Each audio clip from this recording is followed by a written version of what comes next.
Honda just closed the door on 6 motorcycles, and this time it wasn't discontinued for now. The chief executive confirmed they're not coming back, no second run, no modern remake, no limited return to calm everyone down. This is a strategy, because these bikes weren't background noise. They were the proof that Honda could do comfort, torque, and long-haul reliability without begging for approval.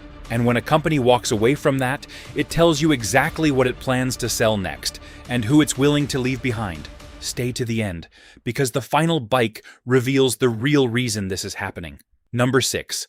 Honda Fury. Long raked forks and a stretched front end used to mean a man built it himself in a dim garage with a welder humming late into the night. Then, a factory decided to take that silhouette seriously. What rolled out looked less like a committee decision and more like something sketched on the back of a shop rag after a long ride. It stood low, lean, and unapologetically long. The first impression was stance. That extended rake pushed the front wheel far ahead, giving the whole machine a chopper profile straight from custom culture. Parked beside more conservative cruisers, it looked rebellious without saying a word. For riders who grew up admiring rigid frames and skinny front tires, that outline carried weight. It was not pretending to be a bagger or a tourer. It knew exactly what it was. Swing a leg over it, and the seat height immediately felt approachable. The reach to the bars was natural. The forward controls stretching the legs just enough to feel relaxed without being lazy. Around town, the low center of gravity made it manageable despite the dramatic front geometry. It surprised riders who expected a wrestling match at slow speeds. Out on open roads, the personality stayed consistent. Throttle response came on smooth, not frantic. It did not snap your head back, but it pulled with steady determination. The exhaust note carried a deep tone that felt appropriate for its shape. It was not the rumble of a big American twin, yet it delivered its own measured confidence. What made the Fury interesting was its position in the market. It was neither a budget beginner cruiser nor a full touring machine. It aimed squarely at riders who wanted custom style without custom headaches. No carburetor tuning in winter, no hunting for rare parts, just turn the key and ride. That reliability appealed to older riders who had already paid their dues with finicky builds decades earlier. Still, style-driven motorcycles live and die by emotional connection. Some traditional cruiser buyers looked at the liquid cooling and hesitated. Others respected the engineering but questioned long-term identity. In a segment built on heritage cues, even small departures matter. The Fury represented risk, and risk becomes harder to justify when production lines tighten. Dealership floors began to tell the story quietly. Curious riders would circle it, admire the rake, ask about maintenance, then drift toward more conventional shapes. It was admired, yet often not chosen.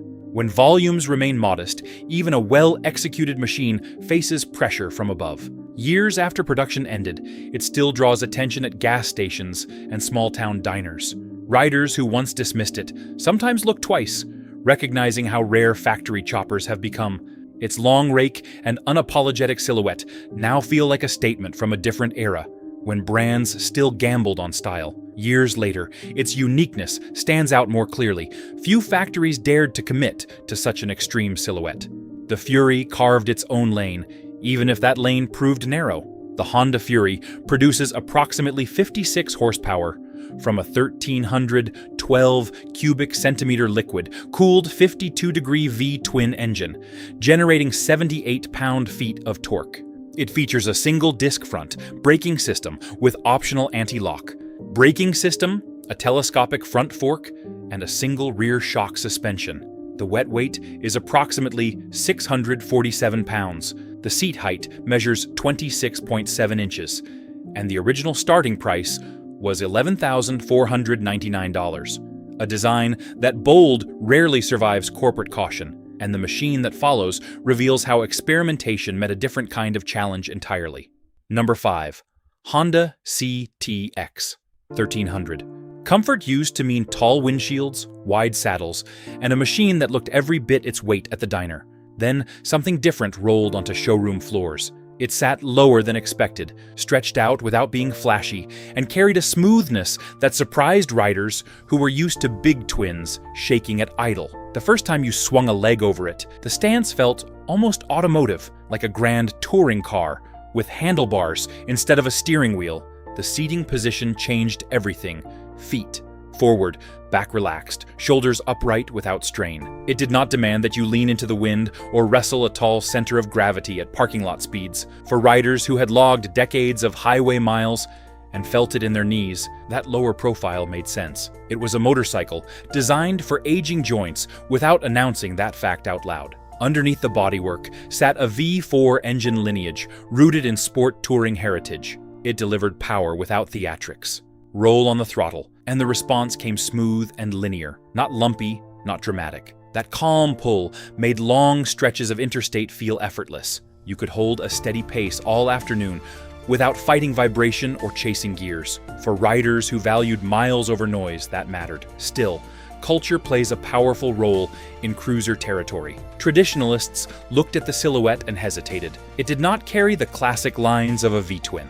It did not rumble with the same cadence. Some riders respected the engineering, but struggled to connect emotionally. In a market driven by identity as much as performance, that hesitation proved costly. Dealers noticed it first. Foot traffic paused to examine the layout, ask questions about the engine configuration, then drift toward more familiar shapes. The machine was neither full dresser nor stripped cruiser. It occupied the middle ground, and middle ground can be unforgiving. When production numbers tighten and global platforms consolidate, bikes without a fiercely loyal tribe become vulnerable. What stands out in hindsight is how practical it truly was. The low center of gravity inspired confidence at slow speeds. The wind protection worked without overwhelming the front end. Storage options supported weekend travel without turning the bike into a barge. For riders who wanted a calm, competent highway partner without stepping into luxury tourer territory, it offered a sensible answer. Yet sensible does not always equal sustainable. The American cruiser buyer often wants character first and engineering second. The V4 delivered competence, but it lacked the heartbeat that some riders crave. In a boardroom balancing compliance costs and market focus, emotional draw carries weight. Owners who kept theirs often speak about comfort first, not horsepower.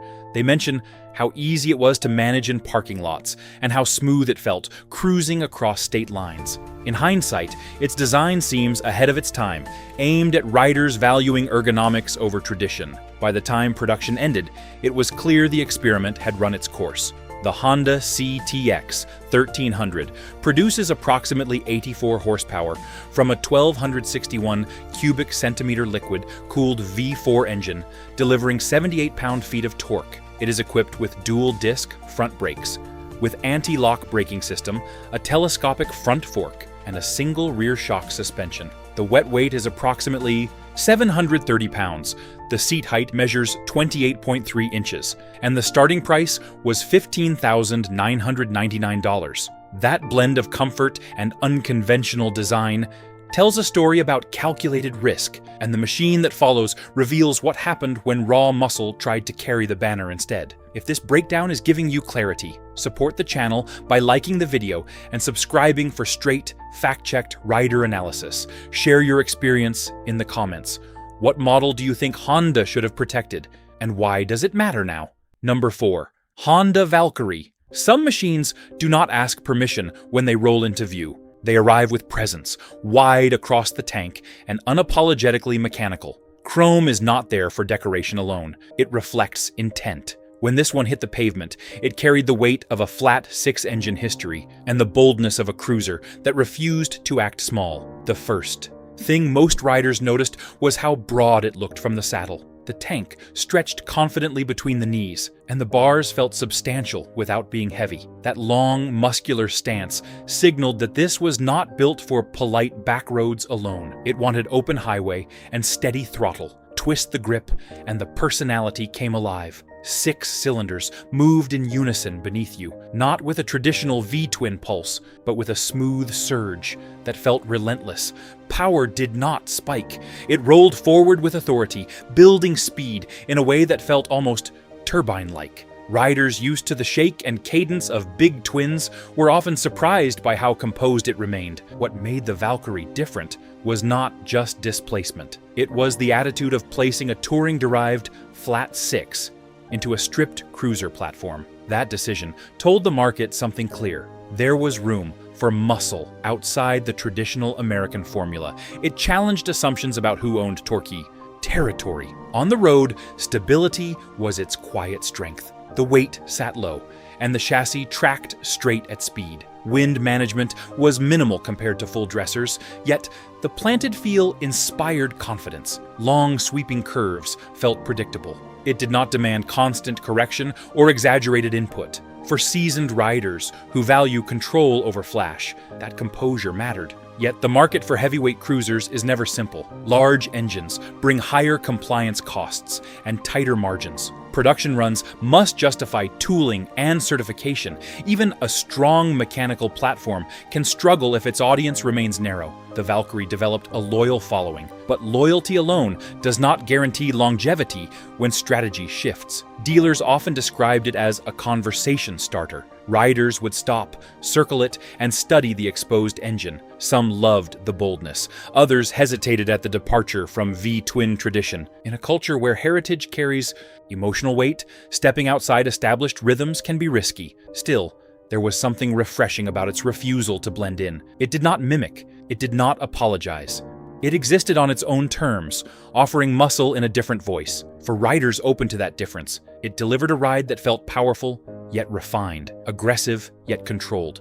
Those who rode it hard remember the sensation of effortless acceleration paired with unexpected smoothness. It felt substantial without feeling clumsy. Few cruisers carried that kind of mechanical presence without the familiar V-twin cadence, making it stand apart even in crowded parking lots. Over time, consolidation pressures and shifting priorities narrowed the lineup. When focus tightened, machines that lived slightly outside the mainstream were vulnerable. The Honda Valkyrie produces approximately 116 horsepower from an 1832 cubic centimeter liquid-cooled, horizontally opposed six-cylinder engine, generating 95 pound-feet of torque. It features dual-disc front brakes with an anti-lock braking system, an inverted front fork, and a single rear shock suspension. The wet weight is approximately 750 pounds. The seat height measures 29.1 inches.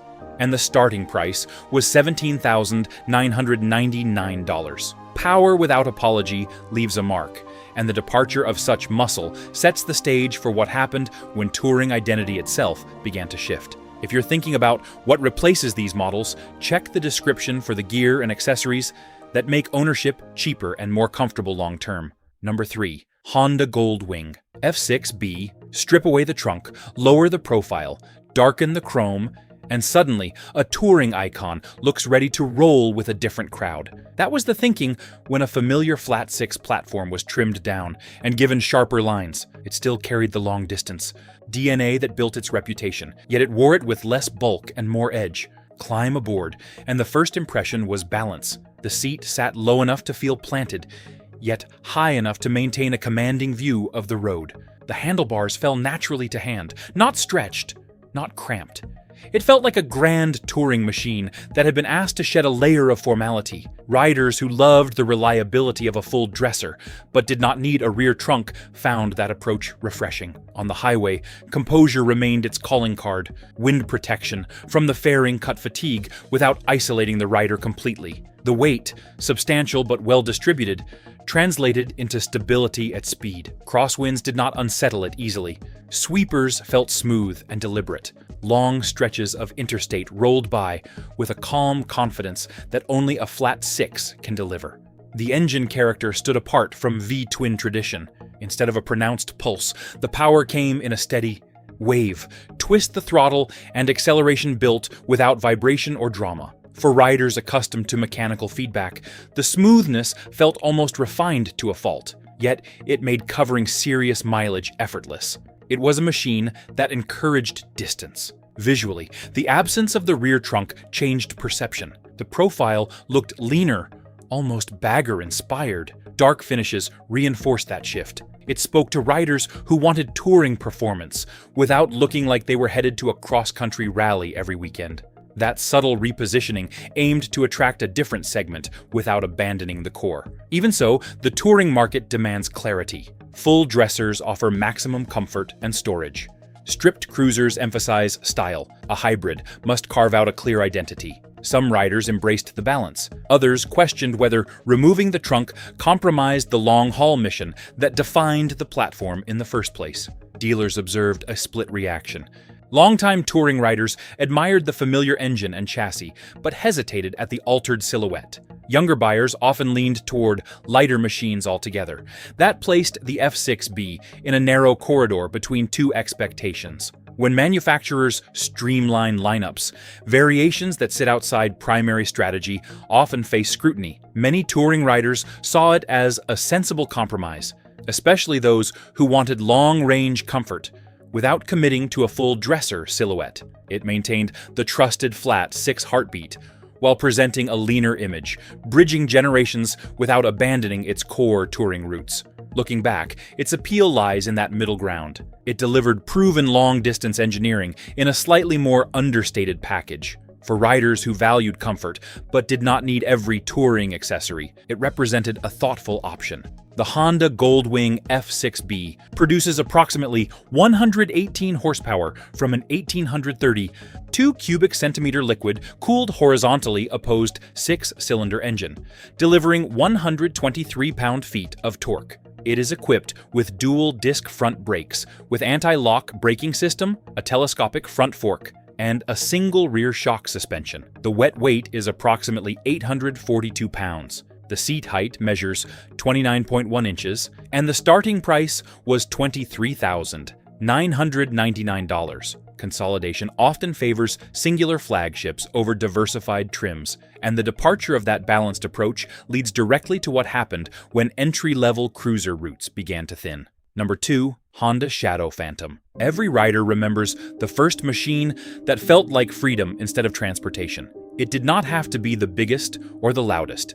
It only needed to sit low, fire up reliably, and carry you out past the city limits with confidence. For a lot of American riders, that introduction came in the form of a modest V-twin cruiser that asked very little and gave back steady miles. The stance was classic without being flashy. Blacked out details, minimal chrome, and clean lines made it feel honest. It did not try to imitate a full dresser or a custom showpiece. It stayed grounded, approachable, and practical. Swing a leg over, and the low seat immediately built confidence, especially for riders easing into cruiser life or returning after years away. Throttle response was predictable and calm. It did not snap or surge. It delivered steady pull that suited back roads and moderate highway stretches. That kind of character made it forgiving. Newer riders learned clutch control without drama. Experienced riders appreciated the smooth manners when cruising through town or rolling between gas stops on a weekend ride. What set the Phantom apart was accessibility. It offered cruiser proportions without demanding heavyweight commitment. Insurance costs were manageable. Maintenance intervals were reasonable. Parts were not exotic. For riders who wanted to spend more time riding than wrenching, that mattered. It was a machine you could live with. Culturally, it served as an entry point into a broader cruiser tradition. Many riders who later graduated to larger displacement tours started here. It built loyalty quietly. Fathers handed keys to sons. Retirees downsized to something lighter, yet still familiar. It bridged generations without shouting about it. Yet the middleweight cruiser segment has faced steady pressure. Compliance costs rise regardless of engine size. Global platform consolidation favors shared designs over region-specific offerings. When manufacturers evaluate future investment, smaller volume models often fall under scrutiny first. The Phantom's steady competence did not shield it from that reality. Dealership floors reflected the shift over time. Riders would admire its simplicity, appreciate the manageable weight, then compare it against increasingly tech-heavy alternatives. Screens, ride modes, and digital dashboards began to dominate conversations. In that environment, a straightforward V-twin can appear understated even when it performs its role faithfully. Many seasoned owners keep it around not because it is flashy, but because it starts every time and asks very little in return. Its low seat height and predictable throttle response made it unintimidating for beginners, yet still satisfying for experienced riders who value simplicity. In many ways, it represents the quiet backbone of cruiser culture across America. Looking back, the Phantom represented balance. It did not overwhelm the senses. It delivered dependable miles with minimal fuss.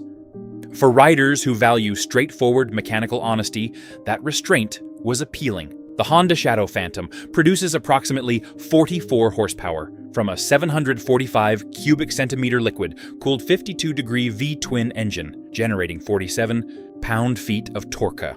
It features a single-disc front braking system, a telescopic front fork, and dual rear shock suspension. The wet weight is approximately 549 pounds. The seat height measures 25.8 inches, and the starting price was $7,999. When the gateway machine disappears, the long-term pipeline of cruiser riders narrows, setting the stage for the heavyweight challenger that once aimed directly at American big twin dominance. Number 1.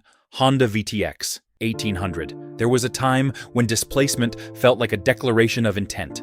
Bigger pistons, deeper exhaust note, heavier flywheels. Riders measured pride in cubic centimeters and torque curves, not screen size or ride modes. When this machine arrived in the early 2000s, it did not tiptoe into the cruiser market. It stepped forward with something to prove. From a distance, it looked every bit the heavyweight challenger. Wide tank, substantial fenders, thick forks up front. It carried real mass, the kind you feel when pushing it off the side stand. Yet that weight translated into stability once the wheels started turning. At speed, it tracked straight and planted, built for long American highways rather than tight urban grids. Roll the throttle open, and the character was unmistakable. The engine delivered torque early and with authority. It did not scream at high revolutions. It pulled low and steady, the kind of push that suits relaxed cruising and confident passing. Riders who respected big twins could not ignore the force coming from beneath that tank.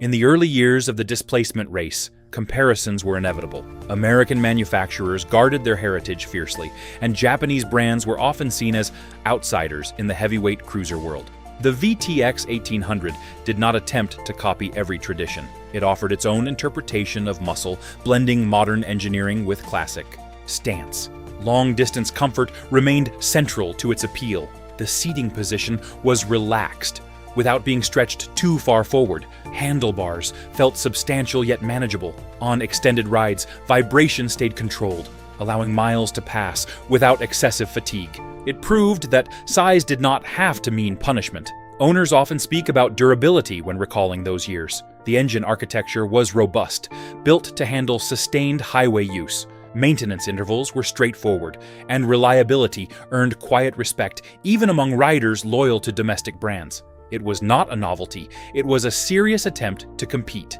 Yet markets evolve. Compliance requirements grew stricter. Production costs climbed. Global strategy began to prioritize shared platforms and streamlined lineups. In that environment, heavyweight cruisers outside the dominant American brand faced mounting pressure. The VTX 1800 represented a bold era, but bold eras sometimes narrow. Looking back, its presence symbolized competition at its most direct. It showed that cruiser dominance was not guaranteed by heritage alone. It reminded riders that torque can wear different badges and still command respect. In an era when displacement wars were fought openly, it stood as proof that engineering ambition could challenge tradition head-on. Riders who swung a leg over it understood that loyalty is earned on asphalt, not inherited through decades of branding. The machine carried weight, both literal and symbolic, and in doing so, forced the cruiser world to acknowledge that strength is measured by performance,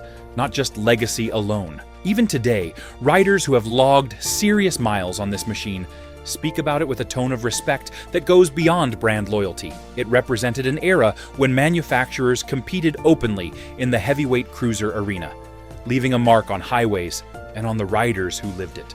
The Honda VTX 1800 produces Approximately 106 horsepower from a 1795 cubic centimeter liquid, cooled 52-degree V-twin engine, generating 129 pound-feet of torque. It features dual-disc front brakes with optional anti-lock braking system on later models, a telescopic front fork, and a single rear shock suspension. The wet weight is approximately 770 pounds. The seat height measures 27.3 inches, and the original starting price was $13,999. With its departure, the era of direct heavyweight rivalry shifted, leaving behind a reminder that displacement once stood as the clearest statement a cruiser could make. 6 motorcycles are gone, and Honda didn't just trim a lineup, it drew a new boundary around what it's willing to build. If you've ridden any of these, you know they weren't filler. They were comfort, torque, and real mile reliability with a Honda badge. Now the question isn't what disappeared, it's what replaces it, and how many more names are next. If this breakdown helped you see the pattern, like the video, subscribe for more no-spin rider analysis, and comment which model deserved protection and why.